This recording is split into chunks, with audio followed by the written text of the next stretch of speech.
Dernièrement, j'étais en train de surfer sur les réseaux sociaux et j'ai vu une jeune influenceuse qui vend des crêpes. D'accord? Chaque jour, elle fait ses crêpes, elle poste sur sa page. D'accord? Et dernièrement, elle a organisé, je crois, un salon où elle est venue proposer ses crêpes. Et elle a invité plusieurs personnes, plusieurs influenceurs qui sont venus.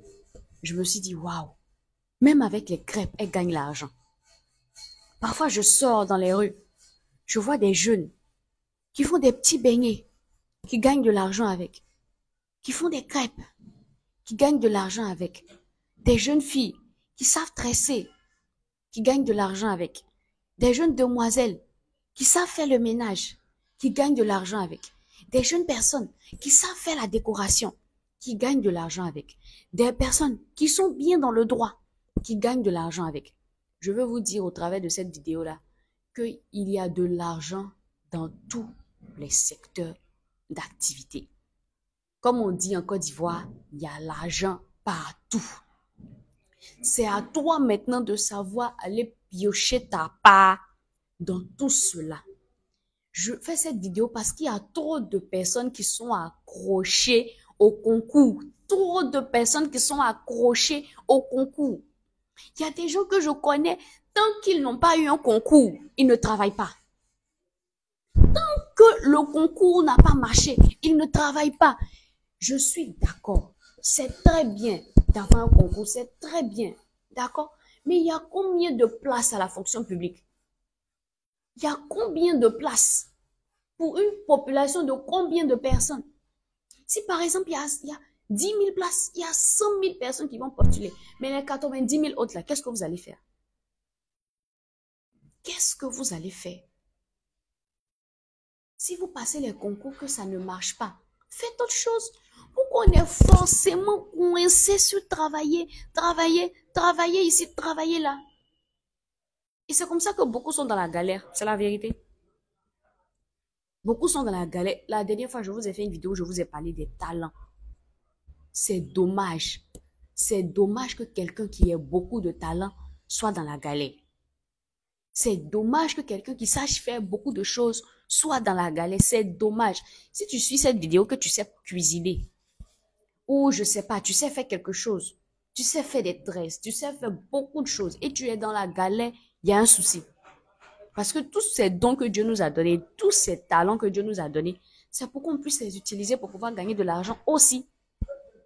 Oui, c'est pour ça. C'est pour que Dieu nous a donné ces talents, pour qu'on puisse les fructifier. Vous connaissez la parabole des talents dans la Bible, non? Dieu a confié des talents à certaines personnes.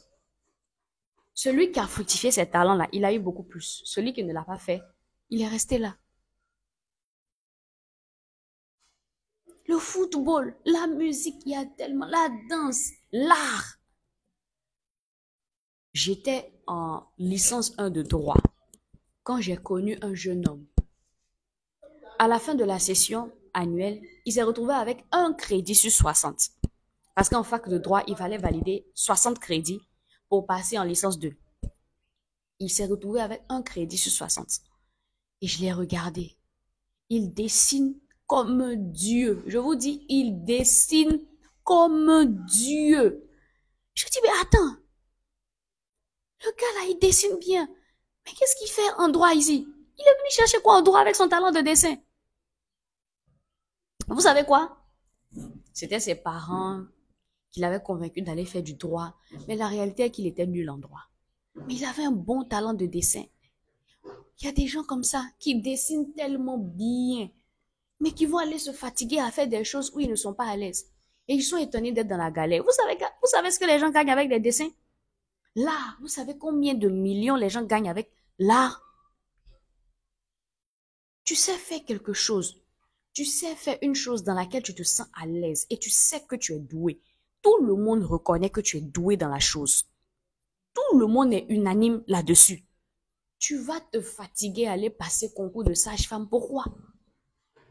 Tu supportes pas le sang. Tu veux être sage-femme. Pourquoi? Pourquoi?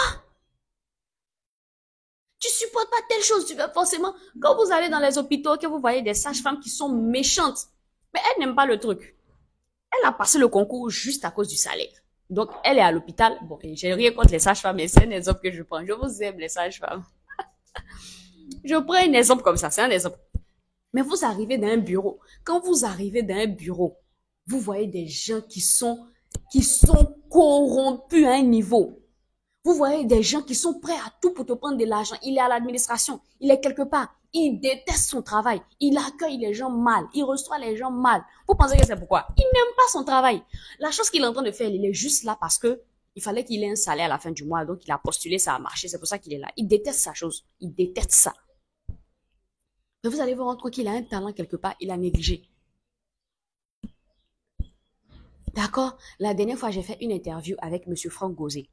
J'ai posté même l'interview. Allez regarder la vidéo. Il disait que sa sœur, à chaque fois qu'il rentre à la maison, elle est en train de cuisiner. À chaque fois qu'il rentre à la maison, sa sœur est en train de cuisiner. Et elle cuisine très bien. Elle regarde tout le temps des vidéos de cuisine. Elle aime la cuisine et elle cuisine bien. Et il a demandé à sa maman, mais c'est une future cuisinière qu'elle a. Et sa maman lui a dit, quoi? Je veux pas que ma fille soit cuisinière. Elle va être docteur.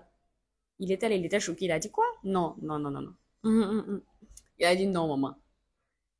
Regarde ses notes en SVT. Regarde ses notes en sciences. Elle va pas aller loin dans la médecine. Mais par contre, elle cuisine bien. Si tu l'as mis dans une bonne école de cuisine, demain, elle va se faire des millions avec la cuisine. Elle sera une grande cuisinière. Non seulement elle aime ce qu'elle fait, et elle le fait bien. Et il a réussi à convaincre sa mère. Et finalement, ils ont dit qu'ils allaient l'inscrire dans une école de cuisine. Vous voyez, plein de personnes sont comme ça. En vrai, plein de jeunes sont malheureux. Plein de jeunes sont dans la galère. Parce que le potentiel que Dieu vous a donné là, vous avez laissé le potentiel pour aller vous mettre dans quelque chose d'autre. Parce qu'on nous a fait croire que c'est forcément travailler dans une entreprise ou à l'État qui va faire qu'on sera épanoui. Et donc, les gens laissent leur potentiel, les choses que Dieu leur a données, ils vont se mettre dans certaines choses où ils sont pas heureux, ils ne prospèrent pas. Le SVT même de terminale, même tu n'arrives pas à faire, tu allais faire la médecine. Mathématiques de sixième même là, c'est compliqué. Tu allais faire les mathématiques. Why? Pour bosser même une leçon de 10 pages au CE1, c'était compliqué pour toi. Et c'est la faculté de droit que tu vas faire. Où tu vas aller bosser des pages et des pages. Mais, no sense. Pendant que Dieu t'a donné un talent, quelque chose où tu excelles. Je veux, après cette vidéo-là, que chacun s'asseye. Chacun se demande, dans quoi est-ce que j'excelle? C'est-à-dire, quand je m'assois et quand tout le monde me voit là, on dit, non, toi, tu es bon ou tu es bonne dans cette chose-là. Tu es bon ou tu es bonne dans cette chose-là. Dans quoi? Cette chose-là que tu fais, tu peux faire ça pendant tout le temps sans qu'on te paye. Et tu es vraiment doué. Quelle est cette chose-là? Peut-être que si tu décides de te concentrer sur cette chose-là, l'argent que tu cherches là, tu vas avoir. Mais Dieu t'a donné un talent, tu ne l'utilises pas. Tu vas aller postuler pendant 150 ans, ça fait 1 an. Quand je vois des gens qui savent faire plein de choses, ça fait 3 ans que tu postules, tu n'as pas de travail. Mais c'est quoi? Tu as quel potentiel? Utilise ton potentiel pour gagner l'argent. Aujourd'hui, on peut gagner l'argent avec tout, surtout avec les réseaux sociaux. Ouais. Mais les gens vont se gaspiller quelque part là-bas, alors qu'ils ont énormément de potentiel. Que fais-tu du potentiel que Dieu t'a donné? Que fais-tu des talents que Dieu t'a donné? Cette chose-là que tu sais très bien faire, qu'en fais-tu? Et on va aller prier, on va aller demander à Dieu, Seigneur, Seigneur, donne-moi l'argent, s'il te plaît, donne-moi l'argent. Et Dieu dit, mon fils, ma fille, je t'ai donné les talents, qu'est-ce que tu fais avec? Tu fais quoi avec ça? Ce que tu sais bien faire, ce que tu sais très bien faire, utilise ça pour gagner de l'argent. Quand tu es vraiment doué dans quelque chose et quand tu aimes cette chose-là, parce que quand vous n'aimez pas quelque chose, que vous êtes là juste à cause de l'argent, arrivé un moment, vous commencez à devenir mauvais dans le travail. Vous commencez à être corrompu parce que ce que vous faites là, vous n'aimez pas. Vous êtes juste là pour l'argent.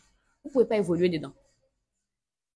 Mais quand tu fais quelque chose que tu aimes vraiment, même quand c'est chaud, même quand c'est difficile, tu continues parce que tu aimes la chose. Et c'est comme ça que l'argent va venir au fait.